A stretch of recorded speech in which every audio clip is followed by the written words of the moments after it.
안녕하세요, 아방스입니다. 파이널 컷 프로 10.4.9 버전이 업데이트가 되었습니다. 이번 영상에서는 프록시 워크플로우에 대해서 자세히 알아보도록 하고요. 나머지 사항들은 간략하게 어떤 내용이 있었는지만 언급하고 넘어가도록 하겠습니다. 우선 소셜미디어 관련 부분인데요.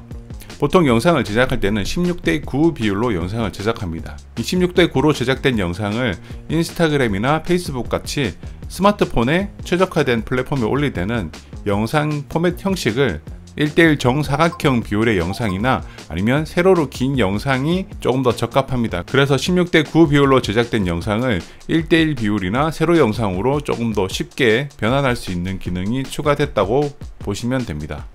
그리고 기타 새로운 기능을 보게 되면은 프로레스 로 카메라 관련 설정들이 업데이트가 되었다고 나오지만 저는 프로레스 로우로 찍을 수 있는 카메라가 없으니까 일단 패스하고요. 그리고 오디오 클립을 크로스 페이드 할 수 있는 기능이 추가가 됐습니다. 두 개의 클립을 선택하고 단축키 옵션 T를 누르시면 됩니다. 그리고 타임라인 위에 새로운 드롭다운 메뉴가 생겨서 프로젝트 닫기 명령과 같은 것들을 할 수가 있습니다. 다음은 목록에서 마지막으로 수정한 날짜별로 클립을 정렬하는 기능이 생겼습니다. 다음은 360도 카메라 관련 부분으로 스테레오로 촬영된 360도 카메라를 볼 수 있는 기능이 생겼고요. 그리고 비디오의 떨림을 잡아줄 수 있는 기능도 생겼습니다. 업데이트 내용을 간단하게 살펴봤습니다. 지금부터는 프록시 관련 내용을 알아보도록 하겠습니다. 우선 프록시 파일을 만들기 위해서 원본 영상을 하나 가져오도록 하겠습니다. 그래서 커맨드 I를 눌러서 일단 가지고 올 동영상 파일을 이렇게 3개를 선택하고 오른쪽에 트랜스코드 쪽에 보게 되면은 이렇게 크리에이트 프록시 미디어라고 되어 있고 업데이트 이전에는 없었던 이런 옵션들이 생겼습니다. 아래쪽에 코덱 부분을 보게 되면은 프로레스 프록시와 H264 둘 중에 하나를 선택할 수 있게끔 변경이 되었습니다. 기존에는 코덱 부분을 선택하는 옵션이 없었기 때문에 무조건 프로레스 프록시로만 생성이 되었습니다. 그런데 지금은 이렇게 H264가 추가됨으로 인해서 하드디스크 용량 관리가 조금은 여유가 생겼을 것 같습니다. 이유는 4K MP4로 촬영된 1.2기가 정도의 용량을 가진 원본 파일을 프로레스와 H264 포맷으로 각각 프록시 파일을 생성해 보았습니다. 용량을 보시면 알겠지만 프로레스보다 H264로 변환하는 것이 더 작은 용량의 프록시 파일을 만들 수가 있습니다. 실제 변환한 파일 용량은 스크린샷을 참고하시면 될 것 같습니다. 다시 파이널 컷으로 돌아와서 아래쪽에 프레임 사이즈를 보게 되면은 원본과 같은 사이즈로 변경할 수 있는 옵션이 있고요. 그리고 이렇게 50%의 크기로 변경을 할 수 있는 옵션들이 생겼습니다.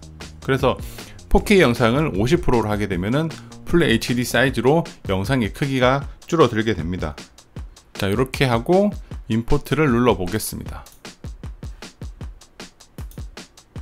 자, 그러면 이제 임포트와 동시에 이렇게 파일 변환이 진행되는 것을 알 수가 있습니다.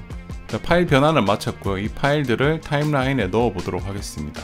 넣고 이제 이 영상을 프록시 미디어로 보려면은 뷰에서 기존의 프록시로 바꿨어야 됐죠. 지금은 보면은 원본 파일로 보는 기능과 프록시를 선호하는 옵션, 그리고 프록시 전용으로 보는 옵션이 이렇게 3가지가 생겼습니다. 프록시 온리를 선택하게 되면은 프록시 파일로만 이렇게 프리뷰가 됩니다. 3개의 영상 중에서 1개의 파일에 프록시 파일을 지워 보도록 하겠습니다. 그래서 가운데 파일을 오른쪽 클릭하고 이렇게 프록시 미디어를 열 수가 있죠. 파인더에서 연 다음에 이 프록시 미디어를 삭제를 해 보겠습니다. 그리고 다시 가보면은 이렇게 프록시 파일이 사라지면서 이렇게 미리 보기가 안 되는 것을 알 수가 있습니다. 그런데 여기서 옵션을 프록시 프로폴로 바꾸게 되면은 이렇게 프록시 파일이 있을 경우에는 프록시 파일로 보여주고 프록시 파일이 없을 경우에는 원본 미디어로 재생이 됩니다. 정리하자면 프록시 파일이 있을 경우에만 프록시 파일로 보여주는 기능이 됩니다. 다시 프록시 온리로 바꿔주고요. 다시 이렇게 프록시 파일이 없는 미디어를 트랜스코드 미디어 해서 이렇게 프록시 파일을 만드는 기능을 하면 좀 전에 그 참과 똑같이 이렇게 설정을 할 수 있는 옵션이 생겼습니다. 오케이. 그리고 환경 설정을 잠깐 보게 되면은 이렇게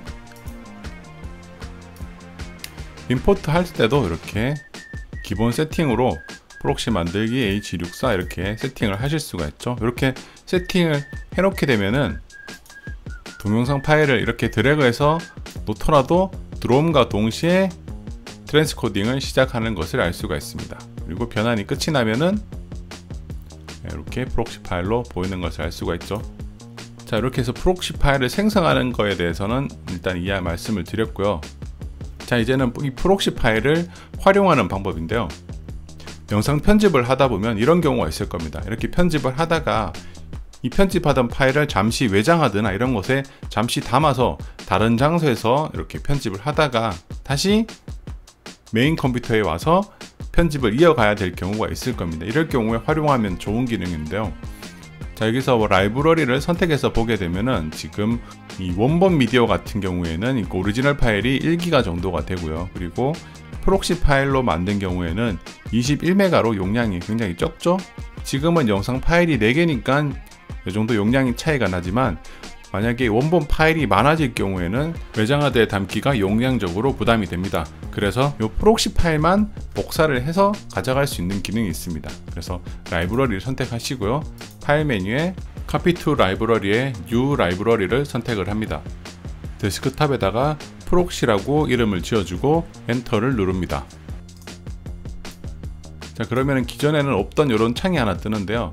뭐 원본 미디어도 다 복사할 건지 옵티마이즈 미디어 복사할 건지 이런 선택하는 옵션들인데 프록시 파일만 복사를 할 겁니다. 그래서 이 프록시 파일을 선택하시고요. 미디어 파일의 위치는 라이브러리 안에 들어가면 되겠죠. 그래서 라이브러리 안에서 이렇게 OK를 만들어 줍니다. 프록시 라이브러리가 하나 만들어졌고 더블 클릭해서 보면은 똑같이 파일들이 들어가 있죠. 그래서 잠시 원본은 닫아 줄게요. 그리고 나서 저희가 지정한 경로로 와서 보게 되면은 이렇게 프록시라는 라이브러리가 하나 생성이 되었습니다. 이제 이 라이브러리를 복사를 해서 외장하드에 담은 다음에 다른 맥에서 이 라이브러리를 여시면 되겠죠. 자, 이 프록시 라이브러리 같은 경우에는 지금 프록시 파일만 복사가 됐기 때문에 21메가로 용량이 굉장히 적습니다. 그쵸? 여기서 이제 편집을 이어가시면 되겠죠. 그래서 뭐 편집을 자, 이렇게 편집을 하고 프로젝트명을 바꿔주도록 하겠습니다. 최종 편집이라고 해주겠습니다.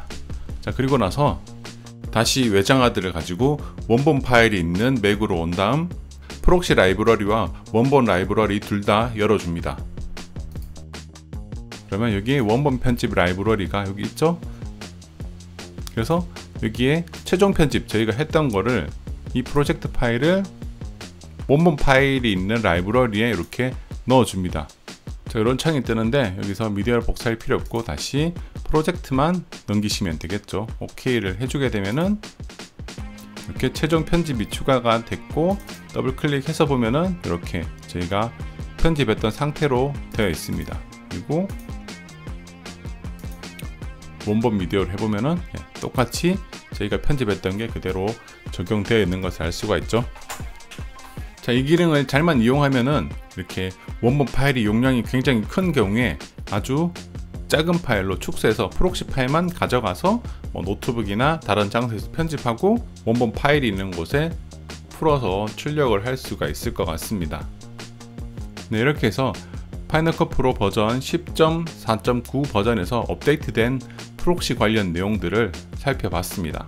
영상이 도움이 되셨다면 추천 잊지 마시고요. 업데이트되는 영상을 받아보고 싶으시다면 구독과 알람 설정 부탁드립니다. 저는 또 다음 영상에서 찾아뵙도록 하겠습니다. 이상 끝.